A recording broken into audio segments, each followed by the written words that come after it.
There is a hidden history that has been deliberately obfuscated from the peoples of the world, and that's why I am on the trail of the Nephilim.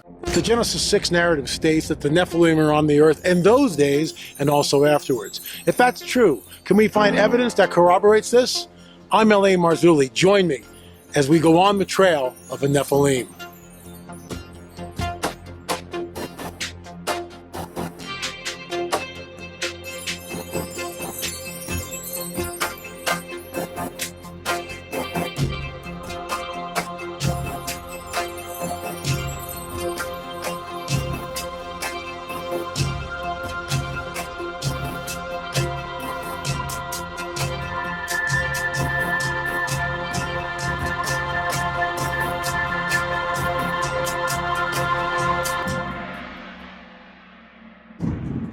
Why is it always a pyramid? That's the title of today's show. Why is it always a pyramid? You're looking at Teotihuacan, built by this unknown race of people called, drumroll please, the Teotihuacanos. So they have no idea who actually built it. We'll get into that and so much more after a word from our sponsor, Virtual Shield. Check this out. The U.S. warned citizens to prepare for a possible Russian cyber attack.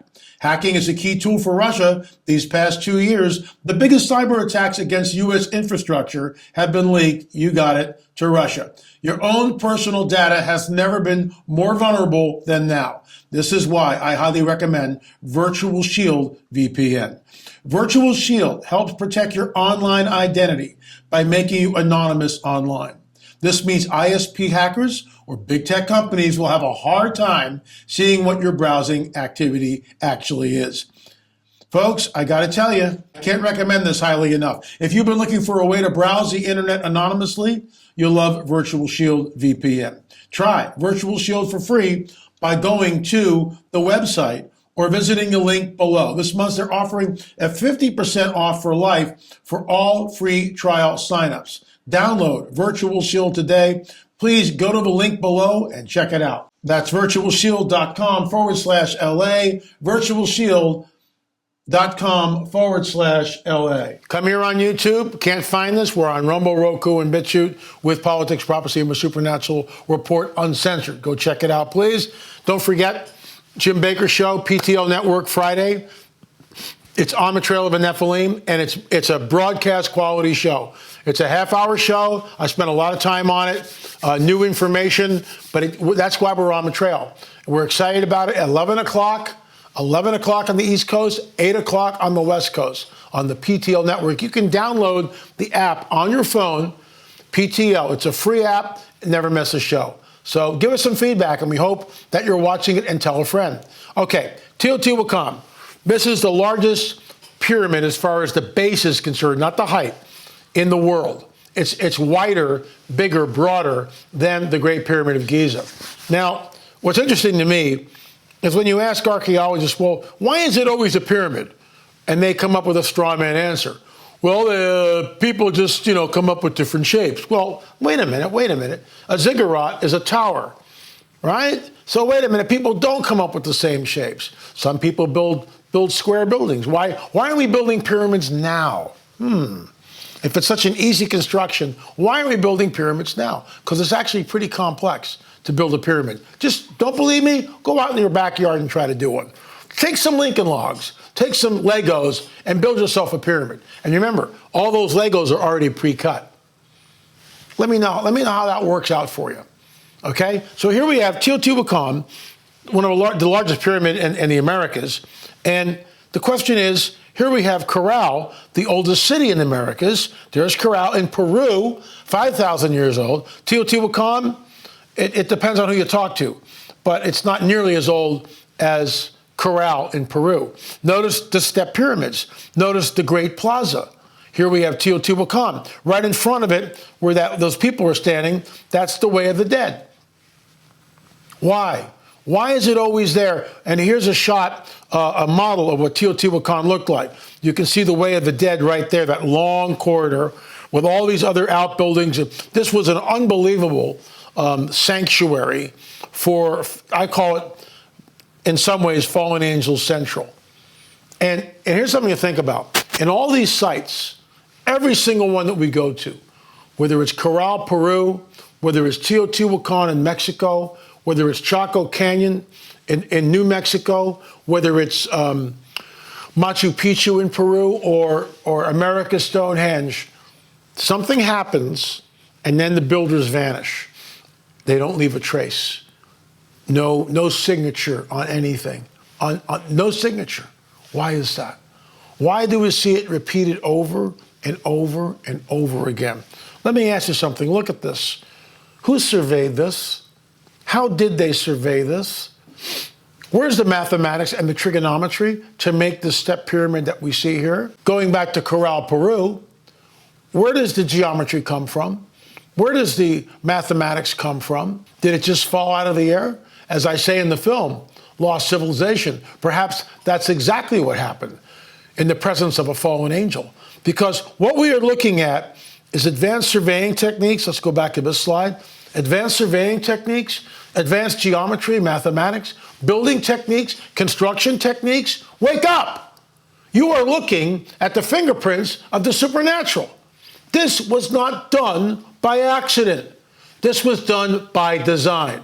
And isn't it interesting that modern day archaeologists have no idea, really, who built it? They just call them the Teotihuacanos. Oh, and they just assimilated into the native population. We hear this over and over and over again at all the sites that we visited. And it's always about what? The serpent. It's always about the serpent. The serpent iconography is everywhere. So, interested? I hope you are. Streaming.lamarzulli.net. Streaming.lamarzulli.net. I encourage you to go there, binge watch all 7. Once again, I'll be at the Eyes to See conference coming up tomorrow. Actually, it starts today, and that we're headed down to Dallas. We're bringing all of our film equipment here, cameras, and we'll be setting up. If you have a testimony, we'd love to get you on camera if you're bold enough to come on. So let's talk about UFOs. And this is really important because Pope prepares for dramatic consecration, which Seer said once prevented atomic war. Francis, scared of the real third secret of Fatima, announces consecration of Russia and Ukraine to Immaculate Heart of Mary. Was there a third secret or was it concocted? So there are the kids. We've been talking about this all week.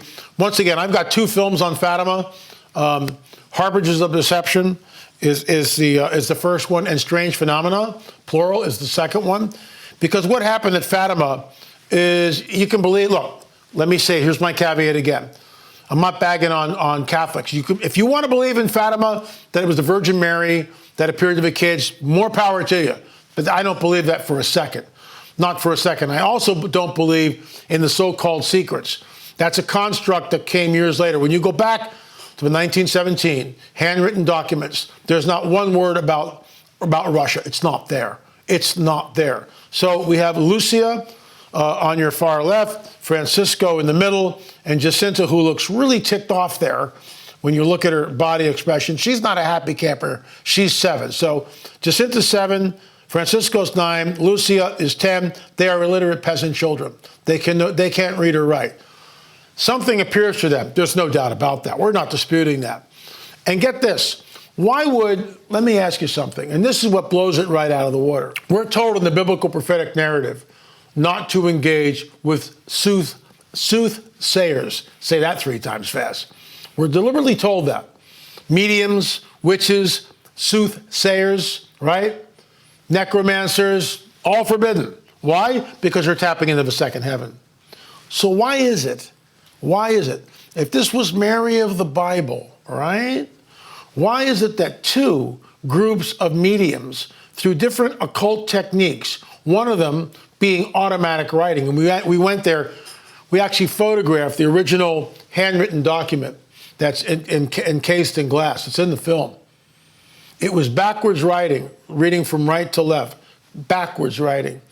And it was signed Stella Matutina, the bright morning star.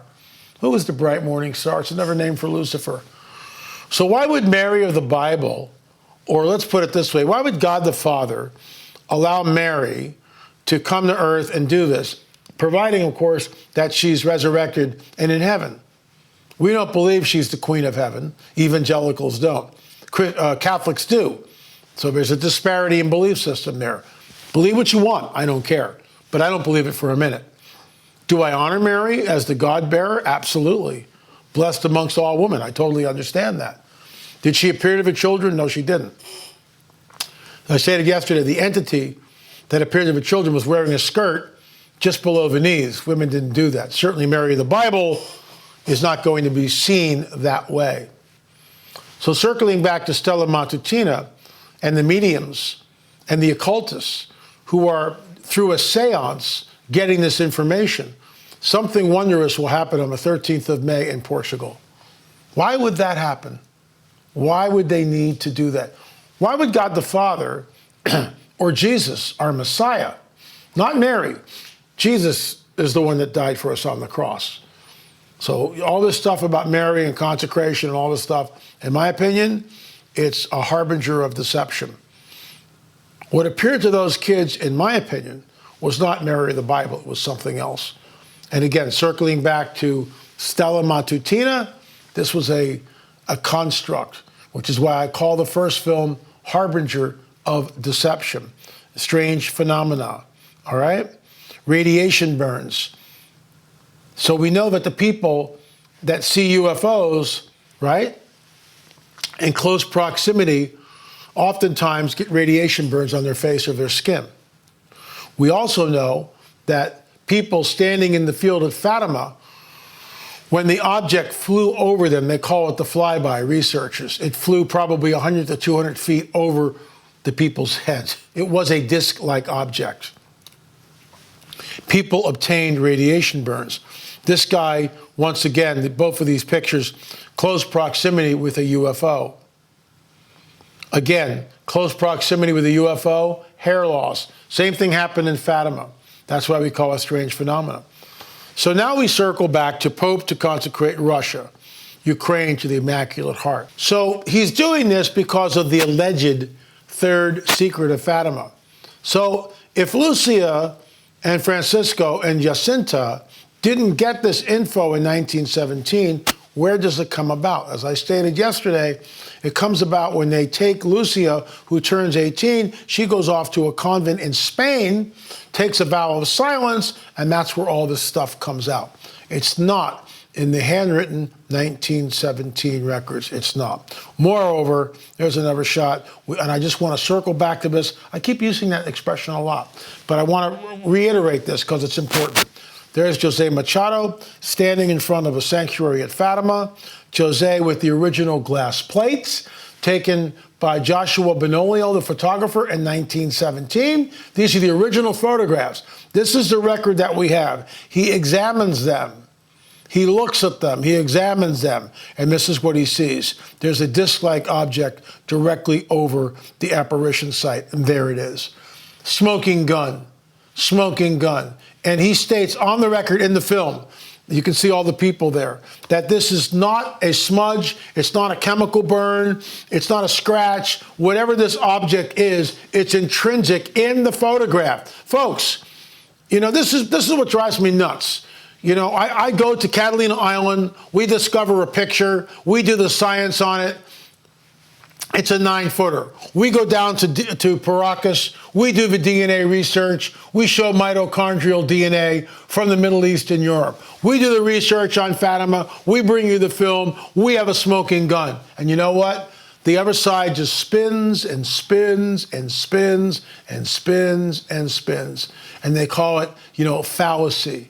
That is academic fallacy. I read someone send me a thing on Catalina, the picture. Academic fallacy. Do they actually look at the picture and deconstruct it like we do and try to prove that we're wrong? Or, like the little skeleton that we showed all week long, do they Photoshop the photograph completely? Again, there's a $1,000 reward. A $1,000 reward if you can give me information that will lead to the person that created that Photoshopped picture of the skeleton at Graves Creek Mountain. $1,000 reward. I'm not making this up, but it's got to be legit, and there's got to be a real trail of evidence. If you're the guy that photoshopped it, the man or the woman that photoshopped it, I'll pay you $1,000 if you can prove it to me, and I'll keep you anonymous. Anyway, folks, UFO disclosure. It's a free film. What are you waiting for? Go down below, open up the text box, scroll down a little ways. It's in bold caps. Free UFO film. Here's the link. Click the link, watch the film. Anyway, I will see you, hopefully, at Hear the Watchman Conference. We're headed down there today. Promo code LA20, LA20, get $20 off. Remember, we'll see you on the air or in the air. Thanks so much for watching.